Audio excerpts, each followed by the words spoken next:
العالمين والصلاة والسلام على سيد الأنبياء والمرسلين وعلى آله الطيبين الطاهرين وعلى من تبعهم بإحسان إلى يوم الدين أما بعد أعوذ بالله من الشيطان الرجيم بسم الله الرحمن الرحيم وهذا كتاب أنزلناه مبارك مصدق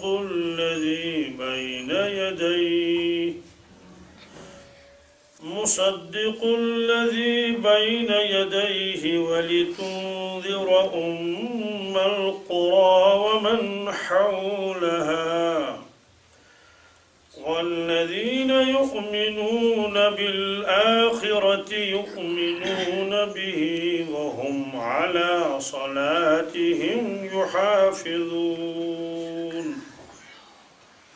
صدق الله المولانا العظيم. یہ سورۃ الانعام کی 92ویں آیت ہے. اس سے پہلے اللہ تبارک تعالیٰ نے یہ فرمایا تھا وما قدر اللہ حق قدرہ کہ لوگوں نے اللہ تبارک تعالیٰ کی قدر نہیں کی جیسے اللہ تبارک تعالیٰ کی قدر کرنے کا حق تھا، یعنی حق ہے جیسے اللہ تبارک تعالیٰ کی قدر کرنے کا. اذ قالوا ما انزل اللہ علی بشر من شیء، جب یہود نے ضد میں آ کر یہ کہا تھا کہ اللہ تبارک تعالیٰ نے کسی انسان پر آسمان سے کوئی کتاب کبھی نازل ہی نہیں، یہ کہا تھا انہوں نے. حالانکہ ان کو معلوم تھا کہ وہ نبوت کے بھی قائل تھے، رسالت کے اور وحی کے قائل تھے، لیکن ضد میں آ کر اللہ کے نبی صلی اللہ علیہ وسلم کے ساتھ جو ضد ان کو تھا، حسد، اس میں آ کر ان لوگوں نے یہ بات کہی کہ اللہ تعالیٰ نے کوئی کتاب آسمان سے نہیں نازل کی، لہذا ہم کسی کتاب کو بھی نہیں مانیں گے، کسی کو بھی نہیں مانیں گے. تو اس کا جواب اللہ تبارک تعالیٰ نے فرمایا قل من انزل الکتاب الذی جاء بہ موسیٰ، آپ فرما دیجئے ان لوگوں سے اچھا یہ بتاؤ وہ کتاب کس نے نازل فرمائی تھی جو موسیٰ علیہ السلام لے کر آئے تھے. یہ ان سے پوچھو کہ وہ کتاب کس نے نازل کی تھی جو حضرت موسیٰ علیہ السلام لے کر آئے تھے اور آپ کے پاس لے کر آئے، وہ کہاں سے کس نے نازل کی تھی؟ یہ تو آپ کو بھی معلوم ہے، آپ تو مانتے ہیں کہ جبل طور پر آپ تشریف لے گئے، وہاں اللہ تبارک تعالیٰ نے ان کو کتاب عطا فرمائی تورات، تو وہ کس نے لائی تھی وہ تورات، کس نے بھیجی تھی؟ وہ ان سے پوچھ لیجئے. ظاہر سی بات ہے اس کو کوئی جواب ہی نہیں دے سکیں گے، اس لیے کہ وہ تو اپنی کتاب کو تو مانتے تھے. ہاں یہ کتاب ہے، اب ضد میں آ کر آپ بھی پتہ نہیں کیا کیا کہہ دیتا ہے. نور و ہدی للناس، وہ کتاب بھی نور تھی اور لوگوں کے لیے ہدایت تھی. ظاہر سی بات ہے اللہ تبارک تعالیٰ کی کتاب تھی. آپ نے فرمایا کہ جیسے اندھیرے میں روشنی ہے ایسے وہ کتاب اندھیرے میں روشنی کے مانند ہے، ہدی للناس، اور وہ لوگوں کے لیے ہدایت ہے. پھر اللہ تعالیٰ نے فرمایا کہ تم لوگوں نے تو اس کتاب کی بھی قدر نہیں کی، قرآن پاک کی کیا قدر کرو گے؟ اس لیے کہ اس کتاب کو تو تم منزل من اللہ سمجھتے تھے، یہ اللہ تبارک تعالیٰ نے کتاب بھیجی ہے، اور موسیٰ علیہ السلام کو آپ نبی مانتے تھے، وہی کے آپ قائل تھے. ان کے معجزات کو اپنے آنکھوں سے دیکھا کہ دریا پھٹ گیا، 12 راستے بن گئے، من و سلوہ ان کے اوپر اتارا گیا، اور چٹان سے ان کے لیے پانی اللہ تعالیٰ نے نکالا. یہ معجزات آپ لوگوں نے دیکھ لیے تو، اور یہ یقین تھا کہ اللہ کی کتاب ہے. اس کے ساتھ کیا معاملہ تم لوگوں نے کیا؟ تجعلونہ قراطیس، تم نے اس کو اوراق کر دیا. تبدونہا وتخفون کثیرا، کہ اس میں کچھ حصہ تو ظاہر کرتے تھے، اکثر حصے کو چھپا کے رکھتے تھے. جو حصہ اپنے مزاج کے موافق پاتے تھے فوراً نکال کے لوگوں کے سامنے پیش کرتے تھے کہ جناب دیکھیے تورات میں تو یہ لکھا ہوا ہے، اور آپ لوگ مانتے نہیں. اچھا بالکل لکھا ہوا ہے، فوراً نکالتے تھے، فوراً وہ آیتیں پیش کرتے تھے. اور جب دیکھتے تھے کہ ہماری مرضی کے موافق اس میں نہیں ہے، الٹا معاملہ ہو رہا ہے، تو اس وقت وہ کیا کرتے تھے؟ تو اس وقت جو ہے اس چیز کو چھپاتے تھے. اور اس میں یہ بھی تھا کہ اللہ کے نبی صلی اللہ علیہ وسلم تشریف لائیں گے، اور ان کے حالات اس میں لکھے ہوئے تھے کہ اللہ کے نبی صلی اللہ علیہ وسلم ایسے ہوں گے ایسے ہوں گے، تو جب عوام ان سے اس کے بارے میں پوچھتے تھے کہ اللہ کے نبی صلی اللہ علیہ وسلم جو آخری نبی ہوں گے ان کی علامتیں کیا ہیں، ذرا وہ بتا، تو وہ الٹا بتاتے، یا تو کہتے تھے نہیں ان کے بارے میں کوئی خاص بات لکھی ہوئی نہیں ہے، بس یہ کہہ کر لوگوں کو ٹالتے تھے، گویا تم بہت بڑے حصے کو چھپاتے تھے، تبدونہا و تخفون کثیرا، اور بہت بڑا حصہ تم نے اس کا چھپا کے رکھ لیا، حالانکہ وہ پہچانتے تھے اللہ کے نبی صلی اللہ علیہ وسلم کو، کتنا پہچانتے تھے، قرآن پاک نے فرمایا یعرفونہ کما یعرفون ابناءہم، وہ اپنے بچوں کو جس طرح سے پہچانتے تھے اپنے بیٹوں کو، بالکل اسی طرح وہ پہچانتے تھے رسول اکرم صلی اللہ علیہ وسلم کو، یہ واقعی اللہ کے نبی ہیں اور وہی نبی ہیں جن کا تذکرہ ہماری کتابوں میں ہے۔ حضرت عمر فاروق رضی اللہ تعالیٰ عنہ نے ایک مرتبہ حضرت عبداللہ ابن السلام رضی اللہ تعالیٰ عنہ سے پوچھا، جو یہود کے بہت بڑے عالم تھے، ان سے پوچھا کہ کیا تم واقعی اللہ کے نبی صلی اللہ علیہ وسلم کو ایسے پہچانتے ہو جیسے اپنے بیٹوں کو؟ انہوں نے جواب دیا کہ ہاں بلکہ اس سے زیادہ، ہاں بلکہ اس سے زیادہ۔ انہوں نے فرمایا اس سے زیادہ کیا؟ انہوں نے کہا اس سے زیادہ یہ ہے، اپنی اولاد کو تو ہم پہچانتے ہیں کہ میری اولاد ہے اور میں نے اپنے ہاتھوں سے اس کو پالا ہے، ان کی آواز کو پہچانتے ہیں، ان کو قد سے پہچانتے ہیں، حرکات و سکنات سے ان کو پہچانتے ہیں، کہتے ہیں اس سے زیادہ پہچانتے ہیں۔ اس سے زیادہ کیا مطلب ہے؟ کہا اس سے زیادہ یہ ہے کہ اپنے اولاد کے بارے میں تو شیطان یہ شبہ دل میں ڈال سکتا ہے کہ شاید بیوی نے خیانت کی ہو، یہ وسوسہ تو ڈال سکتا ہے، شیطان وسوسہ ڈال سکتا ہے، لیکن اللہ کے نبی صلی اللہ علیہ وسلم کے نبی ہونے میں شیطان یہ وسوسہ بھی ہمارے دلوں میں نہیں ڈال سکتا، ایسی پہچان ہے ہم کو محمد رسول اللہ صلی اللہ علیہ وسلم۔ یہ عبداللہ بن سلام نے جواب دیا رضی اللہ عنہ۔ حضرت عمر فاروق نے فرمایا یہی وجہ تو ہے کہ اللہ نے آپ کو ایمان کی توفیق دے دی، یہی وجہ تو ہے کہ اللہ نے آپ کو ایمان کی توفیق دے دی اور آپ کو نوازا اللہ تبارک تعالیٰ نے، کہ عالم تھے بہت بڑے اور اس کا بالکل خیال نہیں کیا کہ یہودی مجھ سے ناراض ہو جائیں گے، میرے پیچھے پیچھے چلنا چھوڑ دیں گے، آپ نے فرمایا جو ہو سو ہو، بس بات سچی ہے۔ تو اللہ کے نبی صلی اللہ علیہ وسلم کی خدمت میں ایک مرتبہ آئے اور فرمایا کہ حضرت یہودی دو تین آپ کے پاس آنے والے ہیں، میں ذرا دروازے کے پیچھے چھپ کے سنتا ہوں، تو آپ ان سے پوچھ لیجیے میرے بارے میں کہ عبداللہ ابن سلام کیسے شخص ہیں۔ وہ یہودی آئے تو سلام کلام کرنے کے بعد آپ نے پوچھا عبداللہ ابن سلام کو جانتے ہو؟ کہنے لگے کہ حضرت کیوں نہیں جانتے، ہمارے سردار ہیں، ہمارے بڑے ہیں، علامہ زمان ہیں، بحر العلوم ہیں، سب تعریفیں کر لی، بڑے ہیں، بڑے کے صاحبزادے ہیں۔ آپ نے فرمایا کہ اگر وہ اسلام قبول کر لیں تو آپ قبول کر لو گے؟ اگر وہ آپ کے بڑے عبداللہ بن سلام اسلام قبول کریں گے آپ اسلام قبول کرو گے؟ انہوں نے کہا استغفر اللہ استغفر اللہ، اللہ تعالیٰ بچائے اس کو اس سے کہ وہ اپنا دین چھوڑ دیں۔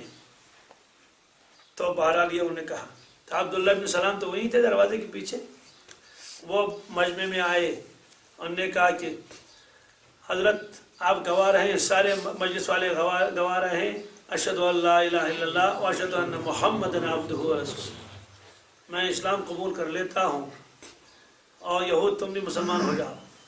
اس پر انہیں کہنے لگے ہم سوز مولتی تھی پاندشی تھی، مولتی تھی پاندشی، یہ بھی ایسا، اس کا باپ بھی ایسا ہی ہے، کچھ بھی نہیں، جاہل مطلق ہے۔ ابھی تو کہہ رہے تھے علامہ زبان اور بحر العلوم ہے۔ تو پھر عرض کیا اے اللہ کے نبی صلی اللہ علیہ وسلم، دیکھ لیا آپ نے، اصل میں آپ کو یہ بات دکھانا چاہتا تھا ان کی خصلت کیسی ہے، ان کی خصلت ابھی تو ایک بیان دے رہے تھے میرے بارے میں، اور جب دیکھا کہ میں نے اسلام قبول کر لیا فوراً بدل گئے۔ تو عبداللہ ابن سلام رضی اللہ تعالیٰ نے ان چیزوں کی کوئی پرواہ نہیں کی کہ لوگ میرے پیچھے چلیں نہ چلیں اور میرا ساتھ دیں نہ دیں، ان پر حق بات تو یہ ہے کہ یہ وہی نبی ہیں جن کا تذکرہ کتابوں میں آتا ہے، ہمیں ان پر ایمان لائے بغیر چارہ ہی نہیں۔ حضرت عبداللہ بن سلام رضی اللہ عنہ اسلام قبول کر لیا، تو اس کی وجہ سے اللہ تبارک ان کی عزت کو اور زیادہ بڑھا دیا۔ ایسے احترام کے ساتھ صحابہ کرام ان کا نام لیتے تھے، اللہ اکبر، بہت احترام کرتے تھے، یہ سمجھتے تھے کہ یہ تو علامہ ہیں، تورات کے ماہر ہیں اور اپنے مقتدا تھے یہود کے، لیکن اسلام قبول کر لیا۔ اللہ تعالیٰ نے ان کی بہت عزت افزائی فرمائی، کئی آیتیں ان کی شان میں نازل ہوئی ہیں نام لیے بغیر. اور اس طرح سے ایک روایت میں آپ نے فرمایا کہ اہل کتاب میں سے جو اسلام قبول کرے گا اس کا دوہرا اجر ملے گا، ہر عمل پر ڈبل اجر. کیوں؟ اس کی قربانی ایسی ہے. تو یہ فرمایا کہ اے یہود تمہیں کیا ہو گیا، تم جو کتاب تمہارے پاس تھی اللہ کی کتاب، اس کے ساتھ تم نے یہ معاملہ کیا تو قرآن پاک کے ساتھ کیا معاملہ کرو گے؟ وَعُلِّمْتُمْ مَا لَمْ تَعْلَمُوا، اور تم کو وہ باتیں بتائی گئی تھی اس تورات کے ذریعے سے، موسیٰ علیہ السلام اور اس کے بعد میں جو نبی آئے، ایسے ایسے علوم انہوں نے آپ کو بتائے تھے جو تم جانتے نہیں تھے. انتم، نہ خود تم جانتے تھے، ولا آباؤکم، اور نہ تمہارے آبا و اجداد جانتے تھے. تو حضرت آپ ان سے پوچھ لیجئے وہ کتاب کس نے نازل فرمائی تھی، یہ تو جواب دیں گے نہیں، یہ تو جواب جلدی دیں گے نہیں، بس خاموش رہیں گے یا جواب دینے میں ذرا تأمل کر لیں گے. آپ فوراً ادھر سے جواب دیجئے قل اللہ، آپ فرما دیجئے وہ کتاب اللہ تعالیٰ نے نازل فرمائی تھی، تورات اللہ تعالیٰ نے نازل فرمائی تھی. بس یہ جواب دے دیجئے ان کو، مدعا جو تھا وہ ثابت ہو گیا. جو وہ کہتے تھے کسی پر کتاب نازل نہیں کی اللہ تعالیٰ نے، کوئی نبی بنایا نہیں، ان کو فرما دیجئے بتائیے موسیٰ علیہ السلام پر جو کتاب نازل تھی کس نے نازل فرمائی؟ اب خود جواب دے دینا کہ وہ اللہ نے نازل فرمائی تھی. اس کا مطلب تو یہ ہے جس اللہ نے تورات نازل فرمائی تھی اسی اولاد نے اللہ نے قرآن پاک نازل فرمایا. تو آپ لوگ جب اس کو مانتے ہیں تو اس کو کیوں نہیں مانتے؟ قل اللہ، فرما دیجئے اللہ تبارک تعالیٰ نے، اور جلدی فرما دیجئے جواب. ثم ذرہم، چھوڑ دیجئے پھر ان کو، اب ان کے ساتھ کوئی تعلق نہیں، کوئی بحث نہیں، بس حجت پوری ہو گئی. ثم ذرہم، ان کو چھوڑ دیجئے، فی خوضہم یلعبون، اپنے خرافات میں کھیلتے رہیں، اپنے خرافات میں، بس اپنے خرافات میں رہیں گے، چھوڑ دیجئے ان کو. پھر اللہ تعالیٰ فرماتے ہیں وَهَذَا كِتَابٌ، اب رہی یہ کتاب، کون کتاب؟ قرآن پاک. انزلناہ، اس کو اللہ تعالیٰ نے نازل فرمایا، اس کتاب کو، مبارکن، ہوا مبارکن، نہیں یہ بابرکت کتاب ہے، یہ بابرکت برکت والی کتاب ہے. جو اس کو پڑھے وہ بھی بابرکت بن جائے، جو اس پر عمل کرے وہ بھی بابرکت بن جائے، بابرکت بن جائے گا وہ جو اس کو پڑھے گا. مبارک ہے کتاب، برکت والی، پورے عالم میں برکت پھیلے گی اس کی وجہ سے. مصدق لما بین یدیہ، اور یہود کو بتایا جا رہا ہے اور نصارہ کو کہ جو کچھ تمہارے پاس ہے آسمانی کتابیں، یہ قرآن پاک ان کتابوں کی تصدیق کرتا ہے، تکذیب نہیں. ان کتابوں کو کتاب مانتا ہے یہ، اس لیے اس کی تصدیق کرتا ہے. یہ کلام اور یہ کتاب، تو ایک تو یہ ہے کہ یہ کتاب مبارک ہے، برکت والی ہے، اس کی وجہ سے برکتیں پھیلیں گی، اللہ تبارک تعالیٰ کی رحمتیں نازل ہوں گی مخلوقات کے اوپر، خاص طور سے انسانوں کے اوپر. اور یہ کتاب کوئی ایسی کتاب نہیں کہ آپ فوراً انکار کر لیں، بلکہ تمہاری کتاب کی یہ تصدیق کرنے والی کتاب ہے، اور اس کا تقاضا یہ ہے کہ آپ فوراً اس کو تسلیم کر لیں اور مان لیں. وَلِتُنذِرَ أُمَّ الْقُرَىٰ، اور یہ کتاب ہم نے نازل فرمائی، یہ تصدیق کرنے والی ہے، اور آپ ام القریٰ والوں کو ڈرائیں. ام القریٰ کا لفظی ترجمہ ہے بستیوں کی ماں. ماں قریٰ قریت ان کی جمع ہے، بستیوں کی ماں مراد مرکز. مکہ المکرمہ کے بعد نام مبارک بہت سارے، مکہ ہے، بکہ ہے، قرآن پاک میں بکہ بھی آیا ہے. ان اول بیت وضع للناس الذی ببکہ، تو ام القریٰ بھی اس کا نام ہے، بستیوں کی ماں مراد مرکز ہے. بستیوں کی ماں اس کو اس لیے کہا کہ جس طرح سے اولاد کا تعلق ماں کے ساتھ ہوتا ہے، ایک بیٹا یہاں رہ رہا ہے، دوسرا بیٹا وہاں رہ رہا ہے، ایک بیٹی وہاں رہ رہی ہے، تیسرا بیٹا یہاں رہ رہا ہے، لیکن سب جو ہے وہ آتے ہیں کس کے پاس؟ اپنی والدہ کے پاس. تو گویا کہ سب کا تعلق والدہ کے ساتھ ہے. تو مکہ شریف کو اللہ نے مرکزی حیثیت عطا فرمائی تھی، مرکز عالم، مرکز عالم ہے، اس لیے ساری بستیوں کی گویا وہ ماں ہے اور وہ مرکز ہے.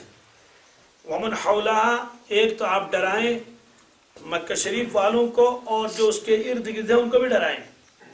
تو اس کو ام القریٰ کیوں فرمایا، بستیوں کی ماں؟ اس کے بہت سارے وجوہات لکھے ہیں. ایک وجہ تو یہ لکھی ہے، یہ اللہ تعالیٰ نے مرکز عالم بنایا ہے. ایک یہ ہے کہ جب اللہ تعالیٰ نے زمین کا بنانے کا ارادہ کیا تو یہیں سے زمین کو جو ہے وہ بنانا شروع کر دیا اللہ تعالیٰ. یہیں سے زمین ظاہر ہو گئی، پھر وہ پھیلتی گئی پھیلتی گئی پھیلتی گئی، اور یہاں تک کہ زمین جتنی بنانی تھی اتنی بن گئی، لیکن شروعات یہیں سے ہوئی. بعض حضرات نے فرمایا کہ جغرافیہ کے اعتبار سے، قدیم جو جغرافیہ اس کے اعتبار سے یہ بالکل درمیان میں ہے مکہ المکرمہ، کہ مشرق کی طرف دیکھو، مغرب جنوب شمال کی طرف دیکھو، وہ پورا عالم بالکل اس کے برابر میں ہے. یہ بالکل مرکزی نقطے کی ہے، اس کے حیثیت سے ہے، بالکل برابر اس طرح بیچ میں ہے، درمیان میں ہے. اور اللہ تبارک نے کعبۃ اللہ کو بھی درمیان میں اسی لیے رکھا تاکہ پورے عالم میں اس کے انوارات پھیلیں. اور رسول اللہ صلی اللہ علیہ وسلم کو بھی مرکز میں ہی بھیجا، کیونکہ اللہ تعالیٰ انبیاء علیہ الصلوۃ والسلام کو مرکز میں ہی بھیجتے تھے، کیونکہ مرکز کے اثرات جو ہے وہ نواحی کے اوپر پڑ جاتے ہیں. اس طرح سے فرمایا تاکہ آپ ڈرائیں ام القریٰ، مکہ شریف کے رہنے والوں کو. یہاں اہل مضاف ہے، ومن حولہا، اور جو اس کے آس پاس ہیں. اس کے آس پاس کون ہیں؟ ایک تو وہ بستیاں ہیں جو بستیاں وہاں ہیں، اور بعض حضرات نے فرمایا ومن حولہا سے مراد پورا عالم ہے، پورا. اس لیے کہ دوسری جگہ قرآن پاک نے فرمایا کہ آپ کو اللہ تبارک تعالیٰ نے پورے عالم کے لیے نبی بنا کر بھیجا ہے. اب یا تو آپ خود تشریف لے جائیں گے تو ٹھیک ہے، یا آپ کے خلفاء اور نائبین وہاں پہنچیں گے. لِتُنذِرَ بِهِ قَوْمًا وَمَنْ بَلَغَ، تاکہ آپ ان اقوام کو بھی ڈرائیں اور جن تک آپ کا پیغام پہنچائیں ان کو بھی آپ ڈرائیں. اس کا مطلب تو یہ ہے، اس میں سارا عالم آ گیا. وَالَّذِينَ يُؤْمِنُونَ بِالْآخِرَةِ يُؤْمِنُونَ بِهِ، اور وہ لوگ جو آخرت پر ایمان لاتے ہیں وہ اس کتاب پر بھی ایمان لاتے ہیں، قرآن پاک پر. مطلب تو یہ ہے، یہود کا آخرت پر جیسا یقین ہونا چاہیے ویسا ان کا یقین ہی نہیں ہے. حساب و کتاب جو آخرت میں ہونے والا ہے، کیونکہ ان کے عقائد کا بیان بہت مرتبہ آ چکا.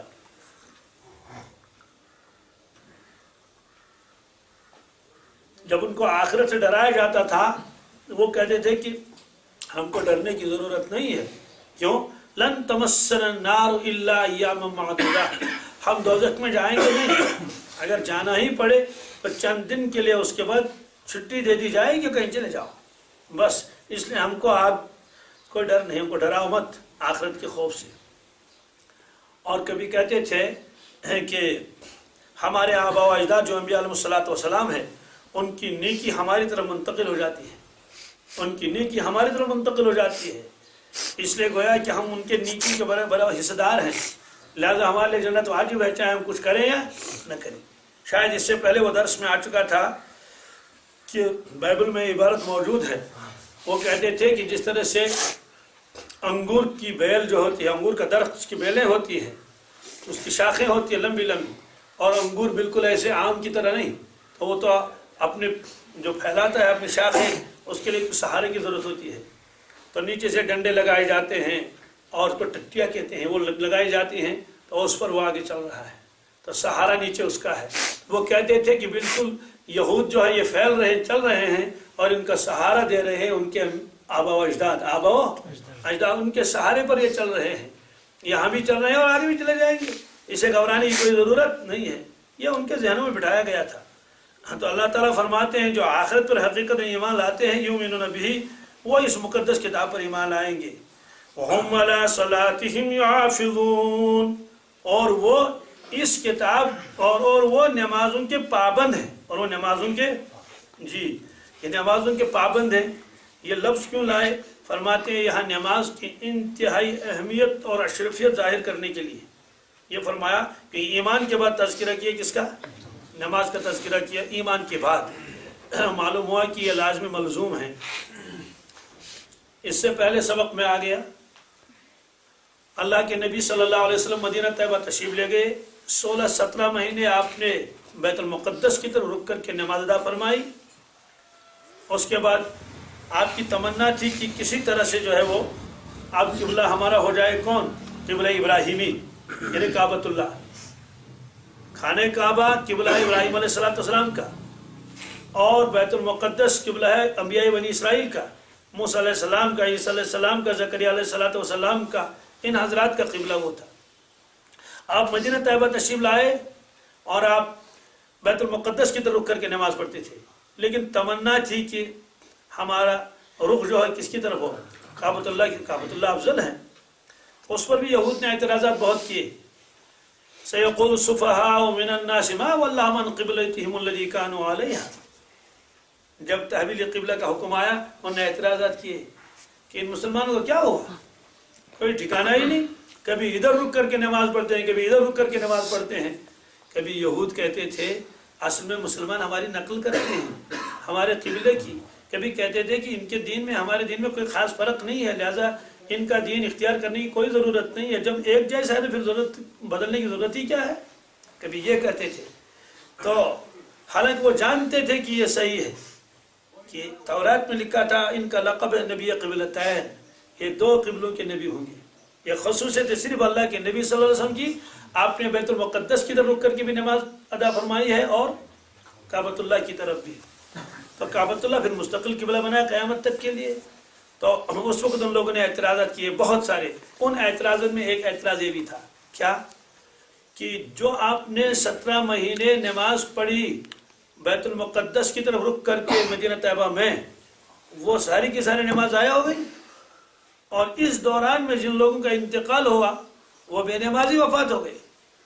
اس کا جواب اللہ تعالیٰ نے فرمایا ان اللہ لا یضیع ایمانکم، ایمان والو اللہ تعالیٰ تمہارے ایمان کو کبھی ضائع نہیں کریں گے، چاہے وہ زندہ ہوں چاہے ان افراد کا انتقال ہوا ہو.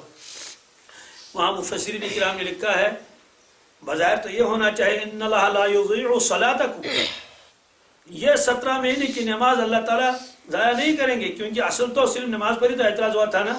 بھائی روزوں پر اعتراض نہیں ہوا تھے، زکوٰۃ پر اعتراض نہیں، قربانی پر اعتراضات نہیں، تلاوت پر اعتراض نہیں. اعتراض کس پر ہوا تھا؟ صرف نماز پر، کی نماز نہیں ہوئی تم لوگوں کی. تو یہ ہونا چاہیے ان اللہ لا یضیع صلاتکم، اللہ تعالیٰ نے تمہاری نماز کو ضائع نہیں کریں گے. لیکن اللہ تعالیٰ نے فرمایا ان اللہ لا یضیع ایمانکم، اللہ تبارک تعالیٰ وما کان اللہ لیضیع ایمانکم، اللہ تبارک تعالیٰ تمہارے ایمان کو ضائع نہیں فرمائیں گے. تو ایمان فرمایا نماز کو، کس کو؟ معلوم ہے کہ ایمان نماز کیا ہے؟ یہ ایمان ہے. فرماتی ہے ایمان کی عملی شکل ہے، ایمان کی عملی، اور یہ لازم ملزوم ہے. لازم ایمان نماز ہے. اسی لیے اور کسی عمل پر آپ نے کفر کا حکم نہیں لگایا، لیکن ترک صلاۃ پر آپ نے کفر کا حکم لگا دیا. من ترک الصلاۃ متعمدا فقد کفر، یہ فرمایا. اور جہاں جہاں قرآن پاک میں تذکرہ ہے ایمان کے بعد، وہاں اکثر جگہ پر جو ہے تذکرہ ہے کس کا؟ نماز کا. الذین یؤمنون بالغیب، جو غیب پر ایمان رکھتے ہیں، ویقیمون الصلاۃ، اور وہ نمازوں کے پابند ہے. تو یہاں بھی فرمایا کہ وہم علی صلاتہم یحافظون، وہ اپنی نمازوں کی کیا کرنے والے ہیں؟ حفاظت کرنے والے ہیں. تو اس میں تو پہلے کتاب اللہ کا تذکرہ آیا، اس کی صفت اللہ تعالیٰ نے ایک تو بیان فرمائی ہے کہ وہ تصدیق کرنے والی ہے، اور ایک فرمایا وہ مبارک ہے، وہ مبارک ہے. جی تو علامہ فخر الدین رازی علیہ رحمہ فرماتے ہیں اس لفظ مبارک کے اوپر، یقول المصنف هذا الکتاب محمد ابن عمر الرازی کیا فرماتے ہیں؟ فرماتے انا قد نقلت انواع من العلوم العقلیہ ونقلیہ، فرماتے ہیں کہ میں نے بہت سارے علوم سیکھ لیے، بہت سارے علوم، منطق اور فلسفہ اور ضرب اور بہت سارے علوم میں نے سیکھ لیے. فلم يحصل لي بسبب شيء من العلوم من انواع السعادات في الدين والدنيا مثل ما حصل لي بسبب خدمت هذا العلم. فرماتے ہیں کہ مجھے وہ سعادت کسی اور چیز سے حاصل نہیں ہوئی جو سعادت مجھے اللہ نے عطا فرمائی جب میں نے اس مقدس کتاب کی خدمت کی. کس کی؟ قرآن پاک کی خدمت کی وجہ سے اللہ تعالیٰ نے مجھے وہ بہت بڑا مقام عطا فرمایا. یہ امام رازی علیہ رحمہ فرماتے ہیں، یہ تفسیر کبیر کی عبارت ہے. اس لیے پہلے اس میں قرآن پاک کا تعارف اللہ تعالیٰ نے فرمایا، جگہ جگہ فرمایا، یہاں مبارک فرمایا، کہیں نور فرمایا، یہ ہے. اور فرمایا کہ وہ اپنی نمازوں کی حفاظت کرنے والے ہیں. ایک تو یہ ہے. اب اس کے بعد اللہ تبارک تعالیٰ فرماتے ہیں کہ ایک طبقہ تو وہ ہے، انہوں نے تو کہا کہ وہی ہے ہی نہیں، اللہ تعالیٰ نے کسی پر وہی نازل نہیں کی. یہ یہود نے ضد میں آ کر کہا تھا، اور مشرکین کہتے تھے کہ اللہ تعالیٰ نے کسی کو نبی بنایا ہی نہیں، معاملہ ہی ختم، اور وہ انسان کو نبی کیسے بنائے گا، یہ کہتے تھے وہ. اور ایک طرف تو یہ ہے